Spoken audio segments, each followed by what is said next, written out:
Hello friends, welcome to the auto show. आज की इस वीडियो में हम लोग बात करने वाले हैं टीवीएस रॉनिन 225 और क्लासिक 350 के बारे में। ये मैं बता देता हूँ कि दोनों ही बाइक को टूरर की तरह देखा जाता है इंडियन मार्केट के अंदर। अगर हम लोग देखते हैं क्लासिक 350 को तो उसको तो पूरी तरीके से लोग देखते हैं लद्दाख राइड के हिसाब से या फिर स्पीति राइड के हिसाब से, और उसी के साथ कंपटीशन में आती है टीवीएस रॉनिन। तो आज का ये जो वीडियो है, इस वीडियो के अंदर हम लोग यही देखेंगे कौन सी बाइक ज़्यादा सही है, कौन सी बाइक आपके लिए वैल्यू फॉर मनी साबित हो सकती है, किस बाइक को आपने परचेज़ करना चाहिए और आपके नीड क्या हैं बाइक को लेकर। तो आज की इस वीडियो को शुरू करते हैं यहीं से। सबसे पहली चीज़ देखेंगे हम लोग लुक्स को लेकर। सबसे पहले बात करते हैं लुक्स के मामले में क्लासिक 350 के बारे में। तो नो डाउट कि लोगों को बहुत ज़्यादा पसंद आती है क्लासिक 350, मतलब क्लासिक 350 के लोग दीवाने हैं। उस बाइक के जो लुक हैं, जितना हैवी जो क्लासिक 350 नज़र आती है, नॉर्मली हमारे यहाँ पे लोग इसको बुलेट कहते हैं। तो अगर हम लोग देखते हैं क्लासिक 350 के लुक के बारे में, तो क्लासिक 350 के लुक नो डाउट ऑलमोस्ट सभी को काफ़ी ज़्यादा पसंद आते हैं। और उससे अलग हम लोग बात करते हैं टीवीएस रॉनिन के बारे में, तो काफ़ी मॉडर्न डिज़ाइन के साथ में ये बाइक आती है और इस बाइक के अंदर एक रेट्रो लुक देने की कोशिश की गई है। अगर हम लोग बाइक को देखते हैं तो बाइक अगर आप देखेंगे पिक्चर के अंदर या फिर वीडियो के अंदर, तो आपको थोड़ा सा हल्की नज़र आएगी। जब आप इसको शोरूम में जाकर देखेंगे या फिर जब आप इसको रियल में देखते हैं तो ये बाइक काफ़ी हैवी नज़र आती है। बुलेट जितनी हैवी नज़र नहीं आएगी, लेकिन खुद में काफ़ी ज़्यादा हैवी बाइक है। लेकिन यहाँ मैं ज़रूर कहना चाहूँगा कि लुक के मामले में जो बुलेट है वो इससे अच्छी नज़र आती है। टीवीएस रॉनिन खुद में अच्छी नज़र आने वाली बाइक है, लेकिन अगर इसे बुलेट के कंपैरिजन में देखा जाए तो लुक के मामले में तो यार जो क्लासिक 350 है वो यहाँ थोड़ा सा आगे है। अब बात करते हैं इन बाइक के इंजन के बारे में। तो इंजन में सबसे पहले हम लोग बात करेंगे टीवीएस रॉनिन के अंदर। टीवीएस रॉनिन के अंदर दिया गया है 225.9 सीसी का सिंगल सिलेंडर इंजन, जो कि प्रोड्यूस करता है 20.4 PS की पावर 7750 RPM के ऊपर। और इसका जो मैक्स टॉर्क है वो है 19.93 न्यूटन मीटर का 3750 RPM के ऊपर। यानी ऑलमोस्ट आप कह सकते हैं कि 20 Nm का टॉर्क यहाँ पर अपने को मिलने वाला है। और सबसे मेन जो यहाँ देखने वाली बात है वो ये है कि ये सिर्फ 3750 RPM तक ही आ जाता है। अगर हम लोग कूलिंग सिस्टम की बात की जाए तो भैया इसमें सिर्फ ऑयल कूल्ड है, मतलब कोई रेडिएटर नहीं दिया गया है, कोई लिक्विड कूल्ड नहीं है, ऑयल कूल्ड बाइक है, ऑयल कूल्ड इंजन के साथ में आ रही है। और इसी के साथ जब हम लोग देखते हैं क्लासिक 350 के इंजन के बारे में, तो वहाँ अपने को मिलता है 349 सीसी का सिंगल सिलेंडर इंजन। और जो यहाँ पर इंजन अपने को मिल रहा है ये भी ऑयल कोल्ड इंजन है, कोई रेडिएटर वगैरह नहीं है, यानी कोई लिक्विड कोल्ड इंजन यहाँ पर अपने को देखने को नहीं मिलता। ये प्रोड्यूस करता है 20.2 bhp की पावर 6100 RPM पर, और इसका जो मैक्सिमम टॉर्क है वो है 27 Nm का 4000 RPM पर। अब ये मैं बता देता हूँ कि ये दोनों ही बाइक 5 स्पीड गियर बॉक्स के साथ में आती है, दोनों में ही 6th गियर का ऑप्शन नहीं है। अब एक चीज़ यहाँ समझने वाली बात है कि इनके जो पावर फिगर हैं वो तकरीबन सेम है। आपको टॉर्क के अंदर ज़रूर नज़र आएगा कि जो क्लासिक 350 है उसमें 7 Nm का टॉर्क ज़्यादा है, लेकिन जो पावर है PS के अंदर वो ऑलमोस्ट सेम है। पावर फिगर ऑलमोस्ट इनके एक जैसे ही नज़र आते हैं। और जब आप बाइक को राइड करेंगे दोनों को, तो यहाँ मैं बता देता हूँ कि क्योंकि जब हम लोग वेट के बारे में बात करते हैं, टीवीएस रॉनिन का वेट है 160 किलोग्राम का और वहीं क्लासिक 350 का वेट है 195 किलोग्राम का। भाई सीधा 35 किलोग्राम का फ़र्क है दोनों बाइक के अंदर। और ये फ़र्क इतना ज़्यादा फ़र्क डालता है कि पावर फिगर क्लासिक 350 के थोड़े से ज़्यादा हैं रॉनिन के कंपेयर में, लेकिन अगर आप ड्रैग रेस करने लगेंगे या फिर आप साइड बाय साइड उनको भगा कर देखते हैं तो रेस के अंदर टीवीएस रॉनिन क्लासिक 350 को बीट कर देती है। ये ध्यान रखने वाली बात है। और ये इसलिए है क्योंकि क्लासिक 350 का जो वेट है वो 35 kg ज़्यादा है। 35 kg वेट होना काफ़ी ज़्यादा है, यहाँ पर मैं आपको बता देता हूँ क्लियरली। और बाइक का जब कंपैरिजन होता है तो ये चीज़ मैं आपको बता देता हूँ कि ज़्यादा वेट का होना अच्छी चीज़ नहीं माना जाता है। ये चीज़ ध्यान में रखनी है आपने कि ऐसा नहीं होता है कि बाइक में अगर ज़्यादा वेट है तो वो ज़्यादा स्टेबल चलेगी, ऐसा कुछ नहीं है। ये डिपेंड करता है बाइक के डिज़ाइन के ऊपर। तो यहाँ पे 35 किलोग्राम वेट जो है वो बुलेट के अंदर ज़्यादा है, और इसीलिए जो टीवीएस रॉनिन है आप कह सकते हैं कि प्रैक्टिकली वो ज़्यादा पावरफुल बाइक है एज़ कम्पेयर टू क्लासिक 350, यानी बुलेट से ज़्यादा पावरफुल है टीवीएस रॉनिन। अब हम लोग बात करते हैं कुछ और चीज़ों के बारे में, दूसरी चीज़ों के बारे में।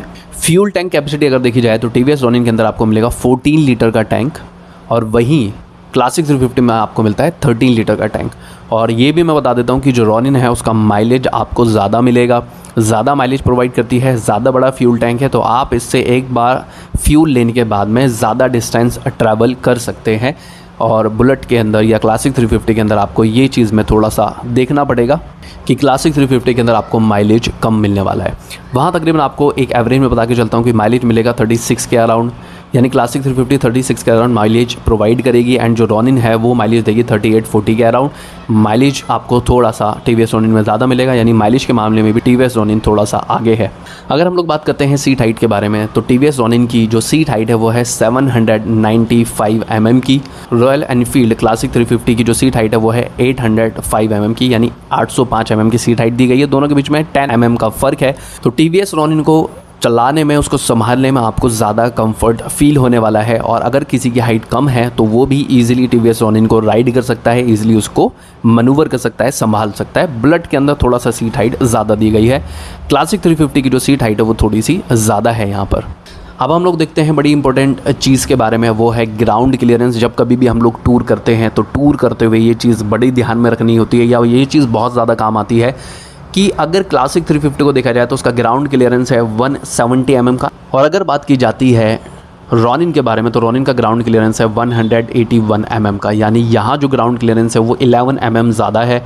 टीवीएस रॉनिन ईजीली टूटी फूटी सड़कों पर या फिर गड्ढे वाली जो सड़क हैं, जो टूटी फूटी सड़क हैं, वहाँ पे टीवीएस रॉनिन ईजिली निकल सकती है, आराम से निकल सकती है। एंड जो रॉयल एनफील्ड है उसका ग्राउंड क्लियरेंस थोड़ा सा कम है। अब ये चीज़ ध्यान रखना कि इस 170 ग्राउंड क्लियरेंस होना भी कोई बुरी बात नहीं है। जो क्लासिक 350 है वो भी बहुत ईजिली गड्ढे वाली सड़क के अंदर, टूटी फूटी सड़क के अंदर निकल सकती है, वो नीचे नहीं लगती है। 170 mm का ग्राउंड क्लियरेंस डिसेंट होता है, ठीक होता है। लेकिन यहाँ पे जो ग्राउंड क्लियरेंस 11 mm ज़्यादा मिल रहा है टीवीएस रॉनिन के अंदर, एक इसको एज ए पॉजिटिव पॉइंट लिया जाएगा कि आपको बिल्कुल भी फिक्र करने की ज़रूरत नहीं है। लेकिन जो रॉयल एनफील्ड है, जो क्लासिक 350 है, उसके अंदर भी आपको डिसेंट ग्राउंड क्लियरेंस मिल रहा है। तो यहाँ पे मैं ये नहीं कहूँगा कि वहाँ पे उसमें कोई नेगेटिव चीज़ है, बस यहाँ पे आपको थोड़ा सा एक गेन मिल रहा है 11 mm का। 181 mm का ग्राउंड क्लियरेंस थोड़ा सा ज़्यादा मिल रहा है। बात की जाए सस्पेंशन सेटअप के बारे में, तो अपने को बड़ा डिज़ाइन के हिसाब से अगर देखा जाए तो गोल्डन कलर के यूएसडी यानी अपसाइड डाउन फॉर्क मिलने वाले हैं 41 mm के टीवीएस रॉनिन के अंदर, जो कि काफ़ी खूबसूरत नज़र आते हैं। और बुलेट के अंदर आपको मिलेंगे टेलीस्कोपिक सस्पेंशन, जो कि 41 mm के ही है। टीवीएस रॉनिन में पीछे की तरफ मोनोशॉक मिलेगा, एंड वहीं क्लासिक 350 के अंदर आपको ट्विन शॉक एब्जॉर्बर पीछे की तरफ मिलते हैं। तो यहाँ पे टीवीएस रॉनिन का थोड़ा सा अपर हैंड है, थोड़ा सा आगे है सस्पेंशन सेटअप के मामले में भी TVS Ronin as compare to classic 350। अब हम लोग बात करते हैं टायर सेक्शन के बारे में। क्लासिक 350 की अगर बात की जाए तो इसमें अपने को फ्रंट में मिलता है 19 इंच का 100/90 का टायर, एंड रियर में अपने को मिलता है 18 इंच का 120/80 का टायर। और यहाँ मैं बता देता हूँ कि अगर स्पोक व्हील का टायर है तो आपको वहाँ पे ट्यूबलेस टायर नहीं मिलने वाला है, ट्यूब वाला टायर मिलेगा, जो कि परेशानी वाली बात है। एलॉय के अंदर आपके पास में ऑप्शन आ जाता है कि आप उसके अंदर आपको ट्यूबलेस टायर मिल सकता है। तो वहाँ पे ये चीज़ ध्यान रखनी है कि यहाँ ऑप्शनल है और आपको वहाँ ज़्यादा पैसे स्पेंड करने पड़ेंगे एलॉय व्हील परचेज करने के लिए। लेकिन यहाँ टीवीएस रॉनिन अगर आप परचेज करते हैं तो टीवीएस रॉनिन के अंदर एलॉय व्हील ही आते हैं, एंड उसके अंदर आपको ट्यूबलेस टायर ही दिखाई देंगे। और ट्यूबलेस टायर का होना कभी भी टूर अगर आप करते हैं तो बड़ी अच्छी बात मानी जाती है। भाई अगर ट्यूबलेस टायर है, ट्यूबलेस हैं, तो आपको पंचर वगैरह का झंझट नहीं होने वाला है। यहाँ टीवीएस रॉनिन के अंदर आपको आगे और पीछे दोनों की तरफ 17 इंच का ही टायर मिलेगा। फ्रंट में आपको मिलेगा 110/70 का टायर, एंड रियर के अंदर आपको मिलेगा 130/70 का टायर। और दोनों टायर जैसा मैंने कहा ट्यूबलेस है। टायर सेगमेंट के अंदर भी मैं कहूँगा कि कहीं ना कहीं जो अपर हैंड है थोड़ा सा आगे निकल जाती है TVS Ronin as compare to classic 350। अगर बात की जाए ब्रेकिंग डिपार्टमेंट के बारे में, तो दोनों ही बाइक के अंदर फ्रंट में अपने को 300 mm का डिस्क दिखाई देता है।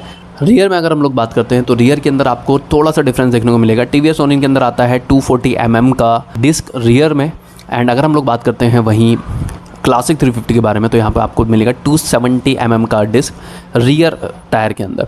और यहाँ मैं ये भी बता देता हूँ कि इसमें ड्रम का ऑप्शन भी आता है, मतलब किसी क्लासिक 350 के अंदर ड्रम है एंड किसी क्लासिक 350 के अंदर आपको डिस्क मिलने वाला है। और डिस्क के लिए डेफिनेटली आपको ज़्यादा पे करना पड़ेगा। जो क्लासिक 350 है वो सिंगल चैनल ABS और डुअल चैनल ABS के साथ में आती है। तो डुअल चैनल ABS का होना बड़ी अच्छी बात होती है। तो ABS में यहाँ पर आपको ऑप्शनल है कि सिंगल चाहिए या फिर आपको डुअल चाहिए, लेकिन जो रॉनिन है वो डुअल चैनल ABS के साथ में ही आती है। और ब्रेकिंग सेगमेंट से अगर रिलेटेड बात चल रही है तो एक चीज़ और बता देता हूँ कि यहाँ पर अपने को मिलता है एडजस्टेबल लीवर का ऑप्शन टीवीएस रॉनिन के अंदर। मतलब भाई आप क्लच लीवर को और ब्रेक लीवर को अपने हाथों के हिसाब से एडजस्ट कर सकते हैं। और ये इस तरह का कोई भी ऑप्शन अपने को क्लासिक 350 के अंदर फ़िलहाल तो नहीं मिलता है। तो ब्रेकिंग डिपार्टमेंट के अंदर मैं कहूँगा कि जो क्लच, ये जो एडजस्टेबल लीवर वाला जो चीज़ दी गई है टीवीएस रॉनिन के अंदर, ये काफ़ी ज़्यादा अच्छी है। ब्रेकिंग के मामले में दोनों बाइकें ऑलमोस्ट सेम तरीके से ही काम करती हुई आपको नज़र आने वाली हैं। 2 राइडिंग मोड टीवीएस रॉनिन में दिए गए हैं। टीवीएस रॉनिन के अंदर आपको एक मिलेगा रेन मोड और दूसरा मिलेगा अर्बन मोड राइड के हिसाब से, तो ये चीज़ आपने ध्यान रखनी है। एंड यहाँ पर ABS के भी ये 2 मोड काम करते हैं। मतलब रेन के अंदर ABS ज़्यादा वर्क करते हैं जिससे कि आपकी बाइक के फिसलने के चांसेस कम हो जाए। एंड अर्बन मोड के अंदर जो ABS है, ABS ठीक तरीके से काम करेगा, नॉर्मल तरीके से बिहेव करेगा। देखो, अभी तक जितना भी कंपैरिजन हम लोगों ने देखा है, उस कंपैरिजन के अंदर ये सीधे तौर पे समझ आ रहा है कि टीवीएस रॉनिन क्लासिक 350 से आगे ही है, ऑन पेपर तो एटलीस्ट।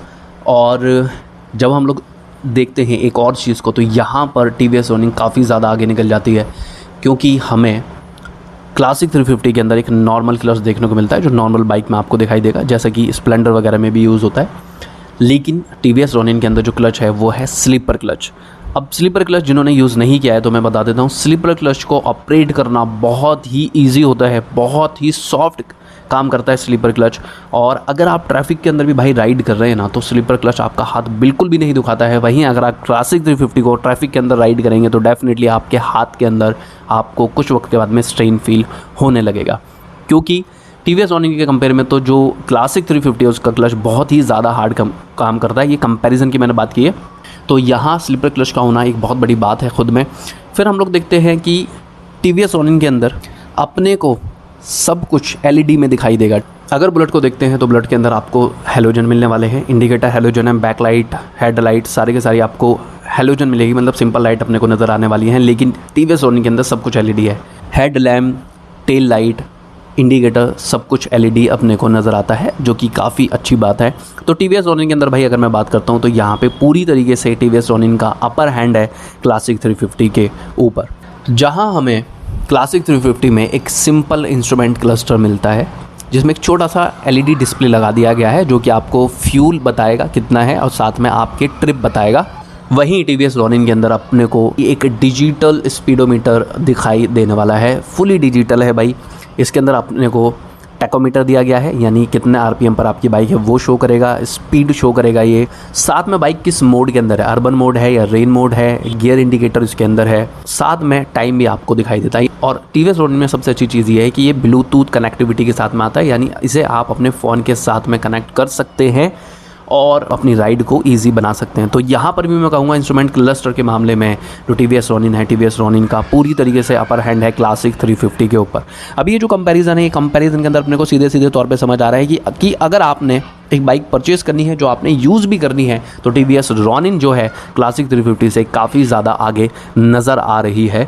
साथ में हम लोग बात कर लेते हैं इसके प्राइजेस के बारे में। यहाँ पे मैं बताने वाला हूँ टीवीएस रॉनिन का जो टॉप मॉडल है, टॉप मॉडल के प्राइजेस हैं 1,68,750 रुपये। ये एक्स शोरूम प्राइजेस हैं, यानी 1,68,750 रुपीज़ जो एक्स शोरूम प्राइस हैं टीवीएस रॉनिन के टॉप मॉडल के, वो मैंने आपको यहाँ पर बताए हैं। और वहीं अगर हम लोग बात करते हैं क्लासिक 350 के बारे में, तो क्लासिक 350 के टॉप मॉडल के प्राइजेस होने वाले हैं 2,21,000 रुपये। तो भाई यहाँ पे सीधा फ़र्क नज़र आ रहा है, तकरीबन यहाँ पे फ़र्क नज़र आ रहा है 54,000 का, मतलब 50 से 54,000 रुपये का फ़र्क है दोनों बाइकों के अंदर।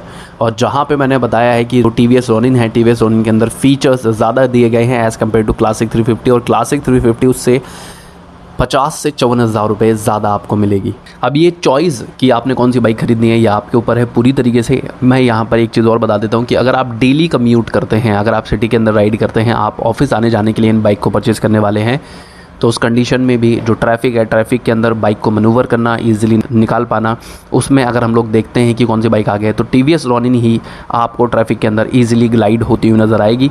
क्योंकि जो क्लासिक 350 है उसके अंदर वेट ज़्यादा है, वेट ज़्यादा होने के साथ साथ जो उसके टायर हैं उसके साइज़ भी ज़्यादा है। तो क्लासिक 350 को ट्रैफिक के अंदर मैनेज कर पाना as compare to TVS Ronin मुश्किल है। टीवीएस रॉनिन को आप बहुत ईजिली ट्रैफिक के अंदर से निकाल सकते हैं। और अगर हम लोग बात करते हैं ओवरऑल कंफर्ट के बारे में, तो ओवरऑल कंफर्ट के अंदर भी TVS रॉनिन ही काफ़ी ज़्यादा आगे नज़र आती है एज़ कम्पेयर टू क्लासिक 350।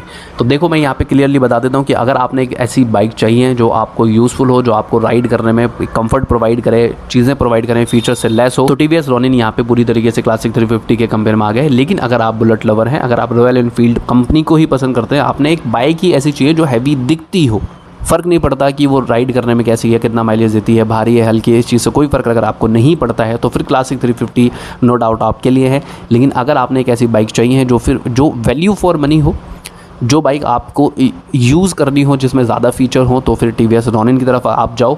और मैं ये कहूँगा कि आपने अगर लॉन्ग राइड भी करनी है, एज ए टूरर आप ढूंढ रहे हैं, तो भी TVS रॉनिन बाइक आपके लिए ज़्यादा यूज़फुल रहेगी, क्योंकि जैसे मैंने कहा कि उसका ग्राउंड क्लियरेंस वगैरह भी काफ़ी ज़्यादा है और उसके अंदर माइलेज भी आपको ज़्यादा मिलने वाला है और दूसरा फीचर्स भी ज़्यादा मिलने वाले हैं। तो फिलहाल ये आपके ऊपर ही, आपकी चॉइस है पूरी तरीके से कि आपने कौन सी बाइक परचेज़ करनी है। जैसे मैंने कहा कि रॉयल एनफील्ड जो है, रॉयल एनफील्ड के जो फ़ैन होते हैं, जो फॉलोअर होते हैं, उन्हें कोई फ़र्क नहीं पड़ता इस चीज़ से कि सामने क्या है, क्योंकि नो डाउट जो क्लासिक 350 उसके लुक जो है वो काफ़ी ज़्यादा हैवी है as compare to TVS Ronin. वो काफ़ी ज़्यादा अलग नज़र आती है TVS रॉनिन के कंपेयर में, एक हैवी लुक देती है। तो फिर आपने क्लासिक 350 ही परचेज़ करनी चाहिए अगर आप रॉयल एनफील्ड के फ़ैन हैं। तो फिलहाल ये जो वीडियो है, इस वीडियो के अंदर सिर्फ इतना ही। मिलते हैं नेक्स्ट वीडियो के अंदर किसी और चीज़ के बारे में बात करते हुए।